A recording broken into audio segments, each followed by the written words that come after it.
नमस्कार, आप देख रहे हैं हिमाचल दस्तक वेब टीवी। मैं पूनम और मैं पल्लवी। आइए नजर डालते हैं आज के मुख्य समाचारों पर। This news is brought to you by Shivalik Industries, best quality apple trays. जल्द खुलेंगे मंदिरों के कपाट, प्रदेश सरकार दे सकती है राहत। 5 से खुलेंगे जिम। निजी स्कूल की फीस पर नया पैंतरा, कानून में संशोधन करेगी सरकार, छात्रों को मिलेगा लाभ। बिलासपुर के डियारा सेक्टर में 2 मंजिला मकान में लगी आग, शॉर्ट सर्किट से सुलगी चिंगारी।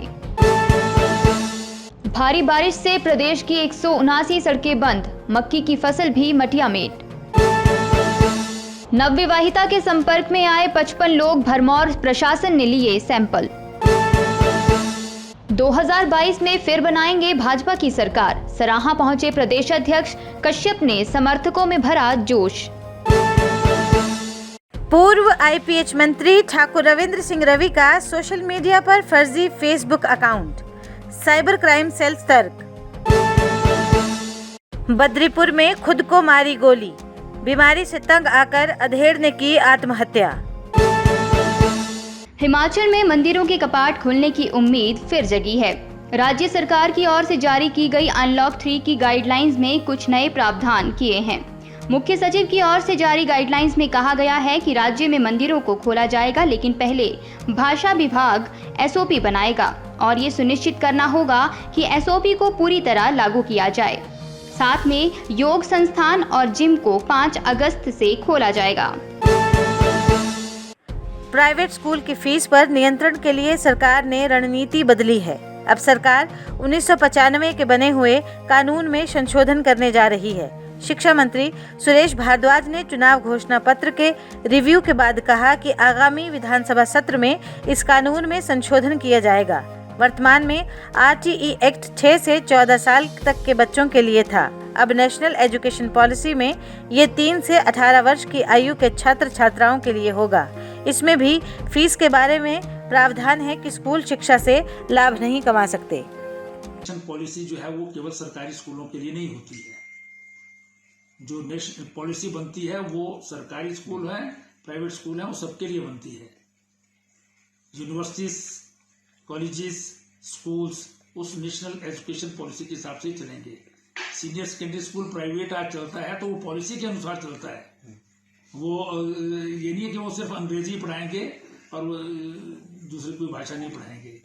नेशनल एजुकेशन पॉलिसी में फोकस जो है वो बहुत बड़े बड़े विद्वानों ने, शिक्षाविदों ने ये किया है कि बच्चा जो है वो सीखता है अपनी मातृभाषा में, अंग्रेजी में नहीं सीखता है। और अंग्रेजी जो है वो दुनिया की भाषाओं में बहुत पीछे की भाषा है। जापान में अंग्रेजी नहीं बोली जाती, चीन में अंग्रेजी नहीं बोली जाती, स्पेन, इटली, फ्रांस कहीं अंग्रेजी नहीं बोली जाती है, जर्मनी, सब जगह जो है अपनी अपनी भाषाओं में जो है वो विज्ञान ने उन्नति की है, देश जो है विकसित हुए हैं। तो इसलिए भारत में भी अगर बच्चा अपनी पढ़ाई जो है वो अपनी मातृभाषा में करेगा तो ज्यादा आसानी से जो है वो सीख सकता है। सीखने की जो है वो जो शक्ति है वो मातृभाषा में ज्यादा है। हमारे मिसाइल मैन जिनको कहा जाता था, वैज्ञानिक, अपने पूर्व राष्ट्रपति एपीजे अब्दुल कलाम की शिक्षा अपनी मातृभाषा तमिल में हुई थी, अंग्रेजी में नहीं हुई थी। इसीलिए ये एजुकेशन पॉलिसी जो है वो बहुत व्यापक चर्चा के बाद बनी है।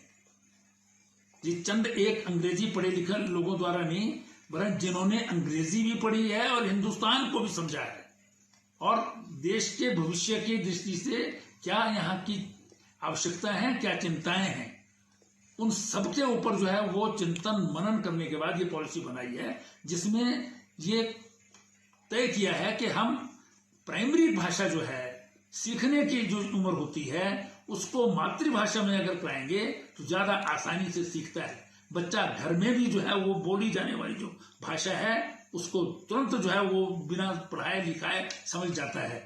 तो ये एक मनोवैज्ञानिक ही नहीं, ये विज्ञान की खोज के आधार पर, अनुभव के आधार पर जो है वो प्रावधान किया गया है।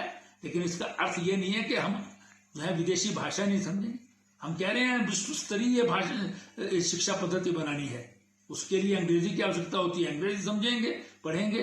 चाइना की आवश्यकता होती है तो चाइनीज पढ़ेंगे। तो इसलिए जो है उसमें कोई विरोधाभास नहीं है इसमें।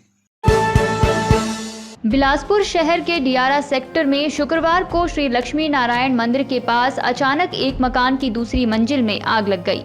जानकारी के अनुसार राहगीरों ने श्री लक्ष्मी नारायण मंदिर के पास एक मकान की दूसरी मंजिल पर आग की लपटें व धुआं निकलते हुए देखा, जिसके बाद उन्होंने इस संबंध में स्थानीय दुकानदारों व लोगों को सूचना दी।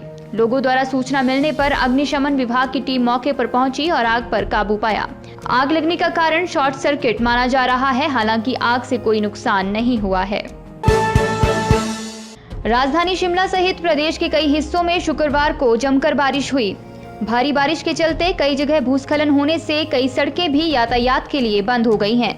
जानकारी के अनुसार लैंडस्लाइडिंग के चलते प्रदेश की 179 सड़कें बंद हो गई हैं।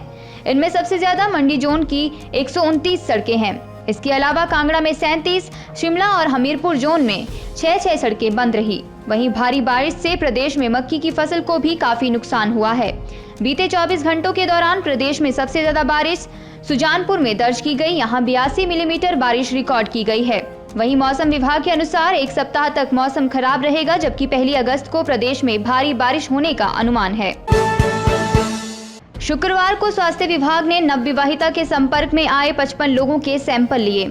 इसके साथ ही प्रशासन ने लाहल, दियोकी, खनी, कटु, खलेली, आरा, लमनौता, डुंडारडा, चांगुई, आहंदडो, ब्राह्मणी खनी आदि गांवों को कंटेनमेंट जोन घोषित कर दिया है। बता दें कि लाहल की एक युवती कोरोना पॉजिटिव आई है। चिंता वाली बात यह है कि 27 जुलाई को ही इस युवती की शादी हुई थी। नवविवाहिता के कोरोना पॉजिटिव आने के बाद शादी में शामिल हुए लोगों की चिंता बढ़ गई है। एसडीएम भरमौर मनीष सोनी ने खबर की पुष्टि की है। सांसद सुरेश कश्यप भाजपा प्रदेश अध्यक्ष बनने के बाद पहली बार अपने निर्वाचन क्षेत्र पच्छाद के सराहा में पहुंचे। इस अवसर पर समर्थकों ने उनका गर्मजोशी के साथ स्वागत किया। नवनियुक्त कैबिनेट मंत्री सुखराम चौधरी भी उनके साथ थे। इस मौके पर प्रदेश भाजपा प्रमुख सुरेश कश्यप ने कहा कि वह पार्टी को मजबूत करने के लिए सभी को साथ लेकर पुनः 2022 में भाजपा की सरकार बनाएंगे। कैबिनेट मंत्री सुखराम चौधरी ने कहा कि सिरमौर आज सचमुच पूरे प्रदेश में सिरमौर बन चुका है। पूर्व आईपीएच मंत्री ठाकुर रविंद्र सिंह रवि की सोशल मीडिया में वायरल हो रही फर्जी फेसबुक आईडी को लेकर साइबर अपराध शाखा सतर्क हो गई। ठाकुर रविंद्र सिंह रवि ने मामले की गंभीरता को देखते हुए इसकी शिकायत पुलिस साइबर सेल भेजी है। गौर हो कि कुछ अरसा पूर्व मंत्री पर पत्र बम की साजिश को लेकर सोशल मीडिया में हंगामा हुआ था। इस बार उनकी फेसबुक पर एक फर्जी आईडी चल रही है।